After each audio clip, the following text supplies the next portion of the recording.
Hi, welcome to The Basement. I'm your host, Wesley Tilford, as per usual. Today, we have a very special guest in the basement. Her name is Colette Marie. That is actually not her real last name. She opted out of using her real last name because, let's be honest, it is a squalid hellhole down here in the basement. I mean, I'm surprised more of my guests haven't opted out of using their last names. In all seriousness, she just didn't want to use her last name for professional reasons.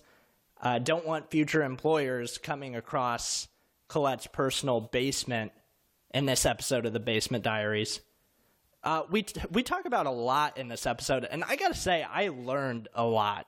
We talk about the municipal elections coming up in Chicago on February 26th, so everybody should go out and vote for mayor or alderperson, and I'm sure there's a lot of other stuff on the ballot that I personally need to research before it comes up also.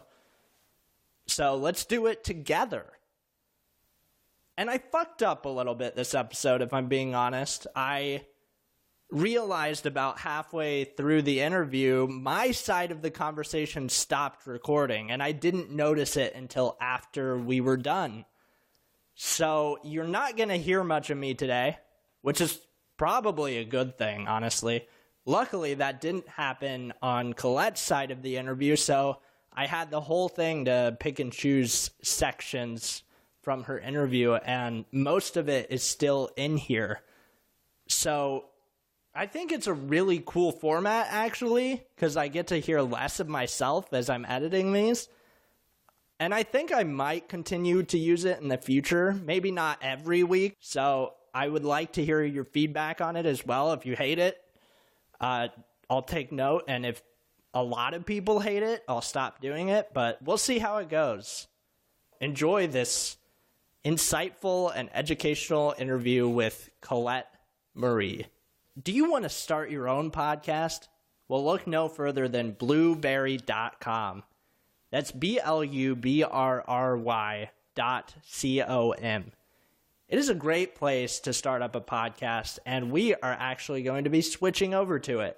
They utilize WordPress to build yourself a website, and with plans starting at $12 a month, you can get it on Spotify, Apple Podcasts, and Stitcher, and pretty much any other major app that you can listen to podcasts on. I think it is a great deal, and today you can get a free trial on The Basement. Just use the promo code BASEMENT1 for your free trial today.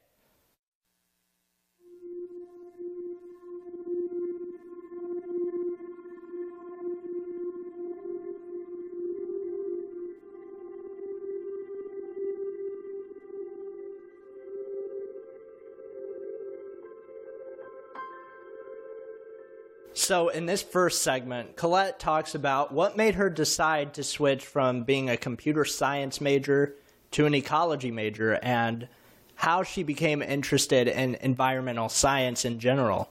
So it's really funny. I do want to tell this story. So this is one of the first times I really failed at something. So I was like a go-getter in high school. Like I was involved in everything, student government, and it wasn't just to be involved in something. It was because I genuinely had so many interests. And so I was going for a lot of college scholarships, mostly so that I could afford to go somewhere that was interesting to me because I was just really bored of Portland. I was really bored of staying in the same place. And, but I couldn't go anywhere unless I really got a crazy scholarship. So basically there was, this scholarship called the Sullivan Scholarship at Seattle U, which is a full ride. And what they have you do is read a book and write an essay about it and present what you would do about some problem. And so the book they had us read was about climate change. And I didn't give a shit about climate change in high school. Like, it was the last thing on my mind. I was involved in so many other things, homelessness, human trafficking, like all these other social justice issues that really mattered to me. And I had to give a speech about what I would do about climate change. And I thought that was It was the one thing I didn't know anything about and didn't do because I already had clean water. I already had clean hair my whole life. It was the last thing on my mind. And so my heart wasn't in it. And usually when my heart's not in it, I don't do a good job. And, among other things in my life, I was really stressed. And so when I finally got up to this podium to a panel to give this speech about what I would do about climate change, I choked and I apologized and I ran out. So you can imagine I didn't get that scholarship. Later, Loyola Chicago, which is where I go now, offered me a similar scholarship, which was awesome. But I started as a computer science major, which if you know me is the most surprising thing. Everyone told me that if I was good at this one technical thing, I could go anywhere when I finally decided what I wanted to do. I would be a competitive candidate for whatever I wanted to do. The world was mine. Which is a really bad piece of advice. And so of all things, it was a theology class, which I usually hate theology classes, but I loved this professor. Like one day he just walked in and wrote the numbers 613. And he was like, "What do you think this is?" And we were like, "Oh, we don't know. And he's like, "This is how much money the U.S. government has spent on our military instead of mobilizing for climate change." And he was just so inspiring. And we watched this documentary about elephant conservation. And I was so moved by it. So ridiculously, like my heart beat faster. Like I can tell when I really feel something when my heart beats faster.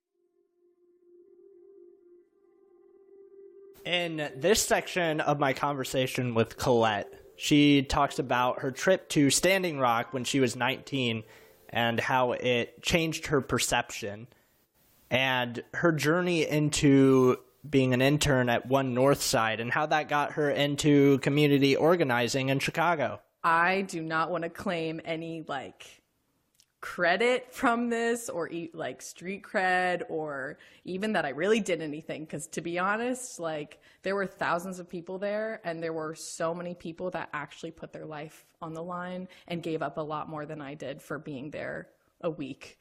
But I was 19 and full of energy and learning all these new things about our law system, our police system, how much I didn't like it, capitalism, just all these things when you really start to look at your life and reflect on who you are and why you've internalized patriarchy and you didn't even realize it. Yeah.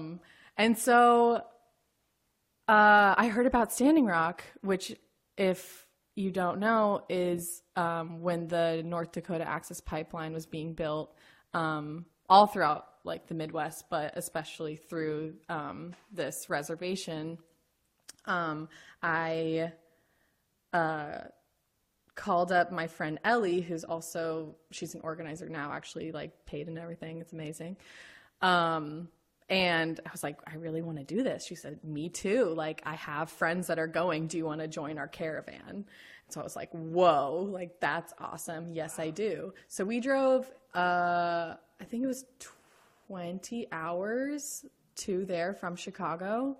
And it was the coldest nights of my life. But it was so, the community there, I can't even describe what it was like to see people that have traveled there in solidarity.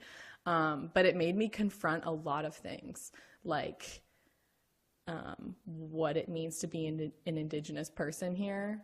Mm-hmm. I have no idea. And even when I was there, I just couldn't believe how blinded I was my whole life to this world. And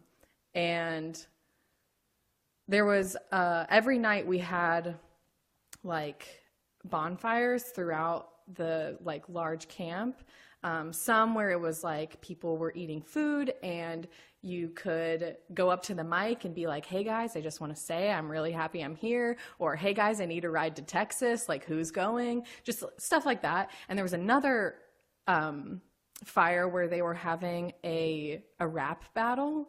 And there was this one Indigenous woman who was rapping named Nava, and she was so awesome. And she rapped about the struggle tourist, like researchers and people that had gone to Standing Rock, or documentary filmers, to kind of call them out and be like, we're not your product, we're not your study, like you're gonna be here, like you need to realize like what's really on the line for us, because cool, you can leave, but we can't. Like, this is my life. Like, the struggle is just like me trying to survive. It's not like this is a hobby of mine, which was like, whoa, like I'm so called out right now. And so I had a moment on the river where I was like, oh my gosh, like, what is my role in this movement? Like, I want to be useful, but I want to put my body on the line, but I also like know I can do more knowing what I've been given. And I just like looked over and I saw this tent, and it had a piece of paper that said the legal tent. And I was like, like I want to be in there. Like, I want to use every single resource of mine to understand the system to help people tear it down. I was like really angry, just learning about problems in Chicago, feeling really powerless and like out of place too, since I wasn't born here. So again, it's that question of who am I to be involved, or what could I possibly do? And the answer is a lot. And so actually what it took to get to where I am now is I got a call from that same friend that went to Standing Rock with me, Ellie, and she said, hey, my old boss, Ellen, needs a new intern at One Northside, and do you want to interview with her? Like, I recommended you. And so I was like, oh yeah, like definitely. Like, I don't know what I'm doing. I feel like I was just walking dogs that summer, and I felt kind of powerless, and Trump was just elected. And I was just in a really weird space where I was like, yes, I just want to work somewhere. Like, I don't care really what I'm doing, but it sounds like, I mean, I trust you, so it sounds like I'll like this, even though I don't really know anything about mental health justice, but okay. And so I met with Ellen, and I was all ready to be interviewed, and she asked me about like deep questions about my family and like deep questions about like my childhood. Yeah, by the end of it, I was kind of taken aback, but also intrigued. And she was like, when do you want to start? And then from then on, I worked there almost a year, probably like 9 months. And this was like an unpaid thing. But I loved it. And they trained me, and like Ellen invested so much in me. And that was through like asking tough questions. And she's the one that said, don't let your whiteness stunt you. And one time she said, I was like really upset because I was canvassing for this bill in a park, and this mom yelled at me for like soliciting, even though it's not soliciting and it's totally legal. I'm not doing anything wrong. But I was just like, oh, like, what am I doing wrong? Oh, that was so scary. Cause it was just like, I'm doing like what I think is a good thing. And then to be rejected in public in front of people by this mom who like, I generally respect moms, was so weird. And instead of comforting me, Ellen said, I imagine you haven't been told no very often in your life. In this portion of the conversation, Colette talks about her future in community organizing, holding elected officials accountable, and people's natural response to power. You know, I don't think I'll live in Chicago for the rest of my life. But wherever I land, whether that's in like a rural area, I think that rural places have amazing organizing actually, or in another city, like it will always be a part of my life. I haven't really decided if I'd ever pursue it as a job, because that's totally a possibility. But honestly, I think it's just like, I think everyone should be an organizer but not necessarily like I consider myself one, even though I'm not paid and I do it on the side, because like I have my base and like I have one-to-ones with people. I agitate people, people agitate me. Like we hold each other accountable. And like, I think that should just be like the norm, to hold elected officials accountable. That's what it's all about. It's like so many people died for me to vote. So many people like really want to have as much power as I do. So like, let's use it, y'all. Let's just elect people we want, sure. But after that, because organizing doesn't end with political campaigns. In fact, they start after the election. Yeah, so once we get people that are movable in office or people that we like, then the organizing really starts, and we push for bills, or we tell them what we want, and we hold them accountable, and we become decision makers and fight for co-governance too. That's what it's all about. I really don't see why it's so controversial, to be honest. Like, doesn't everyone want to say? There are exercises to see what your natural response to power is, so that you can name it and know how you might feel when you're about to be arrested, or, I mean, that's like pretty extreme, about to knock on a door of a voter and tell them something. Like, that's a power thing. Like, the person behind the door, you assume has more power because you're on their doorstep. You don't want to bother them. In the final segment of this conversation, Colette talks about leaning into the tension in conversations and how it made her a better communicator. Tension has a broad meaning. So try and let go of any idea of like what you think of as tension as being inherently bad. So like a one-to-one with someone is to know what their self-interest is. Like, I ask, like, tell me what dinner conversations were like in your family growing up. And if they kind of like shy away from that and they're like, I don't really want, like, oh, they were fine. Anyway, how are you? Like, I stop and I dig deeper, and I want to build it. I want to see where that tension is. And some people, like, you know, if they respond in a way where it's like, nope, sorry, like that is just too nosy for me, that's totally okay. Like, the goal isn't to like know your deepest, darkest secrets for the sake of knowing them, but it's to lean into that tension because it's really effective in like getting people to be more vulnerable with you, and then also building power.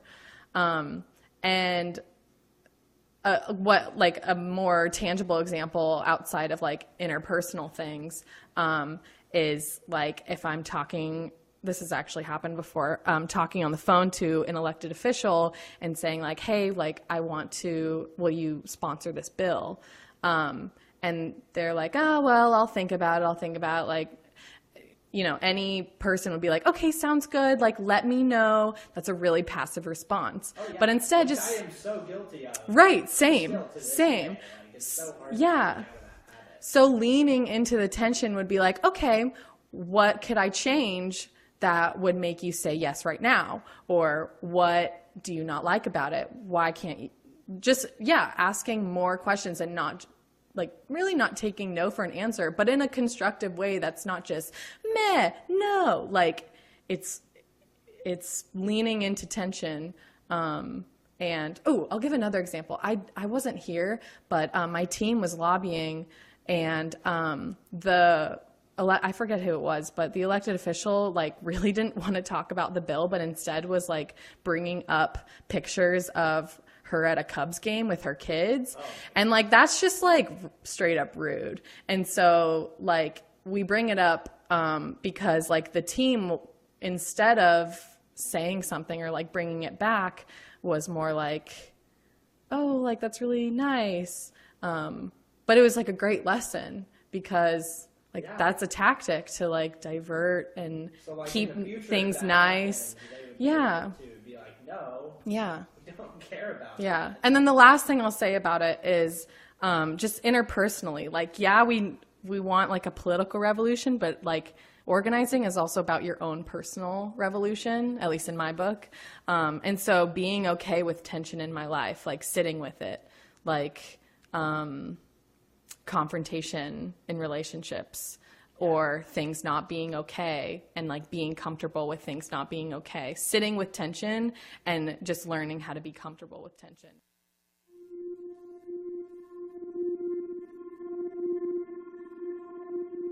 Hey, thank you so much for listening to that episode of the Basement Diaries. If you enjoyed that format, or you absolutely despised it, or you felt, somewhere in between, please give us some feedback by emailing us at thebasementdiariespodcast@gmail.com. I almost forgot the email address as I was saying it, but again, that email address is thebasementdiariespodcast@gmail.com. You can also go to our website, thebasementdiariespod.com, and you can contact us on there, or you can just check out all of our episodes and relive some of the most fantastic podcast moments you have ever experienced.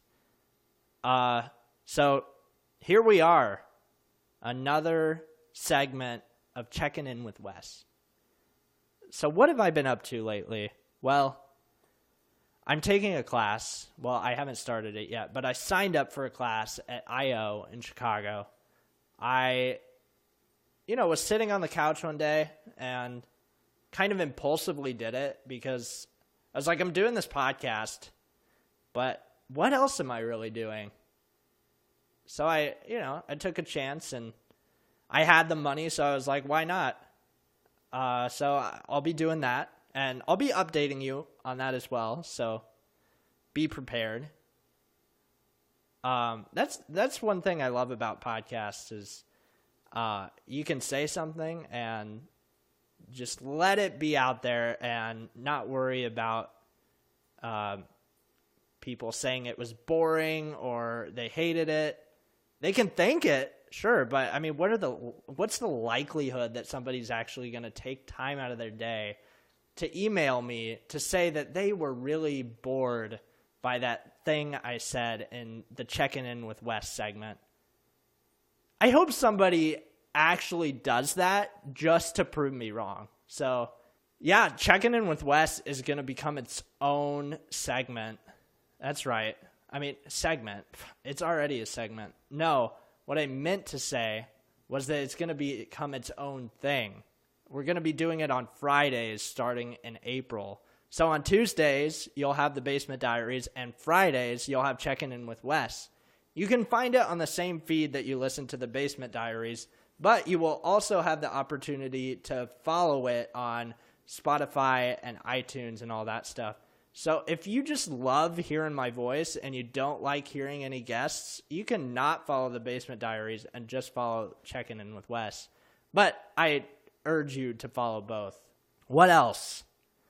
My cat hates me. Well, he doesn't hate me, but I'm just kind of a nuisance to him. He really loves his mom, Claire. Shout out to Claire. She's over on the couch. Yeah, Bandit loves her. I mean, he cuddles up with her at night and really just thinks the world of her. And when I come around, he's just like, ugh, this guy again. Jesus. He just really, he's annoyed. But anyway, I guess there are worse problems in life, right? Well, I think that's all that I'm going to say. So I'm letting you off the hook early tonight. So, or if you're listening to this in the morning, I'm letting you off the hook this morning. But not in the afternoon. I don't allow for people to listen to my podcast in the afternoon. So please stop listening now if you're doing that. So yeah, see you next Tuesday. Look forward to Checking In with Wes on Fridays starting in April. Thank you, and good night or good morning.